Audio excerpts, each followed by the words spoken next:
James Blankenship.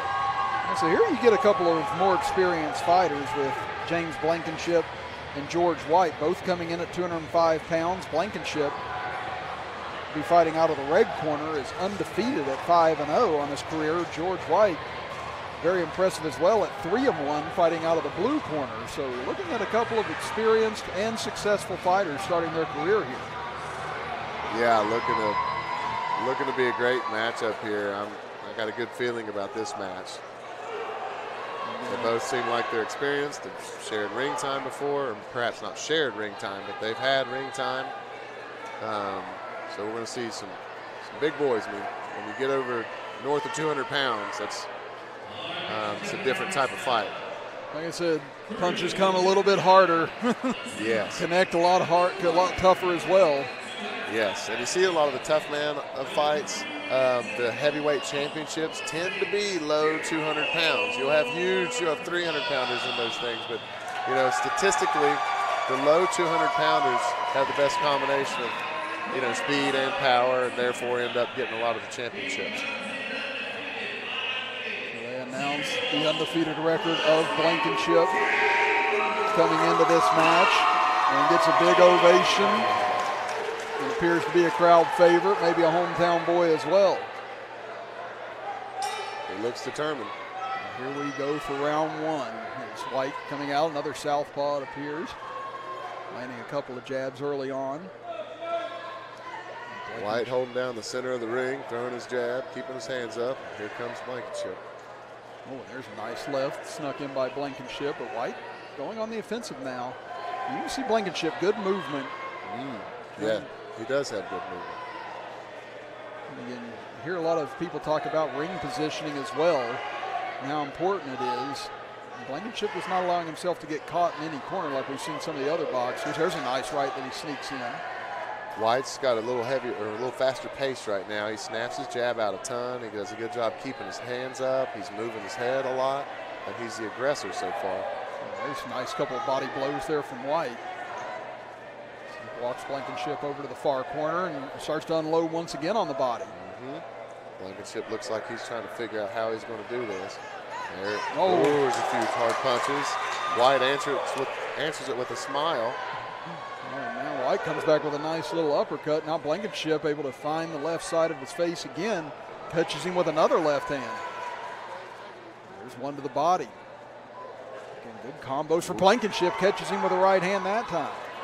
Blankenship seems like he's loading up on those looper punches. He's throwing left and right hooks that are long. Just missed 3 hard ones.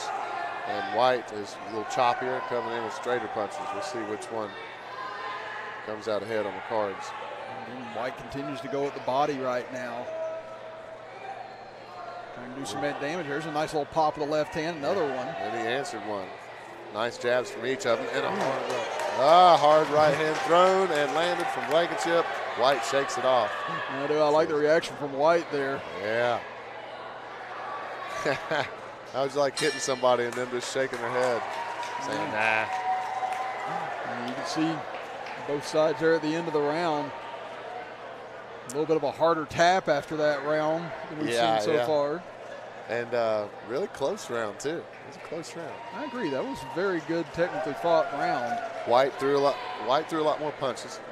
I would say Blankenship's were more poignant. Didn't throw as many, but landed some kissers. Yeah, and you can see White really walking Blankenship around the ring a lot there. Talk about how important is it to gain positioning, and where is the best positioning if you're a boxer? Is it different for everyone depending on your style? Yeah, it does. It does vary with style. So, you know, White's moving around all over the place, and he is leading the position of both the fighters in the ring, which that's a great position to be in. The one that says, hey, we're going to fight here. We're going to fight here. I'm going to push you and lead you.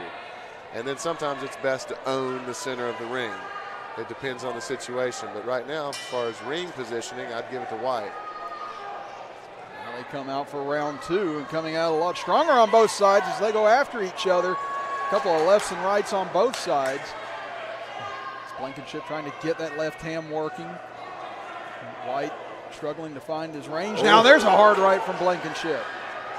White keeps eating it and popping back. But yes, Blankenship's landed some big ones and another pretty jab from Blankenship. He is. He's rocking White right now across the dome. But White continues to take a look and starts to dish out more of it on his side. Ooh. Another strong right from Blankenship. Oh, and that one he catches him clean. Well, Blankenship's moving from side to side and just releasing hooks and uppercuts from it successfully. Oh, and another straight jab. So Blankenship's starting to put it together by matching up a jab with loopers. Yeah, you see Blankenship just moved White into the corner that time, started to try and minister some punishment, but White gets back in his position. Again, impressed at the shots both these two have taken so far in these 2 rounds. Absolutely. White just keeps stepping forward. It makes a fighter in Blankenship's position like, am I doing well? Because I'm tagging you like that uppercut right there. But he keeps walking forward. Okay, that may hurt White. Ooh, and then a straight shot to the body. White slowed down. Yeah, you can see he has started to slow down a little bit from some of these shots. And now there's another strong right. Another. Backing him into the corner. Oh, and he's in trouble now. Blankenship rests for a second. Oh! There's a killer uppercut by Blankenship. Oh, and White won't go down. Now he starts to wobble, and he does go down. Well, White just couldn't keep chewing those up. Blankenship's going body, head with hook, uppercut, and he calls the fight. That's it. And I think those body blows, especially right to the ribs there, is what got White the worst. Oh, man. He took some ferocious hits to the head that time, but it's those body blows that look like they did the damage. Still have him hunched over, yeah. Blankenship's got a ton of power in those punches. Big, heavy hands that just kept running into White's body and his noggin, and he said, that's it. So Blankenship will stay undefeated at 6-0 now in his career. White to 3-2, but I tell you what, George White's not one of those guys you ever want to have to get into a street brawl with, because he just takes a licking and keeps coming. I don't know if our audience will be able to understand this, but if you've seen the movie Over the Top, he looks like the guy that eats the cigar. I don't want to mess with that guy. It is that. Those are exactly the kind of guys you don't want to mess with. Yeah. You can look at Blankenship and tell he's dangerous. White's more deceptive with his appearance. And you don't know you're in trouble until you're already engaged with him. Yeah. But yeah, White, had good strategy, a lot of head movement, throwing real pretty, straight punches and keeping his hands up, but it looks like he just couldn't match the power that Blankenship decided to start unleashing. Yeah, it seemed to be the difference right there. Just the weight of Blankenship's blows were a lot tougher to overcome than the weight of White's blows at the end of the day.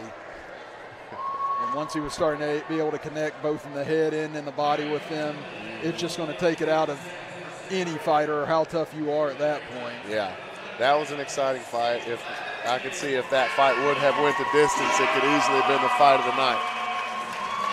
And you see the respect on both sides as they exit the ring. And that's what we've loved so far tonight. There's so much respect for both fighters, and you have to whenever you get in that ring, because you know how physical and how tough it's going to be whenever you step in there, and the brutality that you're going to go after each other with. And it's great to see the respect on both sides after it's over with. Yeah, I'd say the hardest part about fighting is actually signing up and then showing up in the ring. That's the hard part. And that takes a special type of person, and that's what you're talking about. All these folks, prepared for this and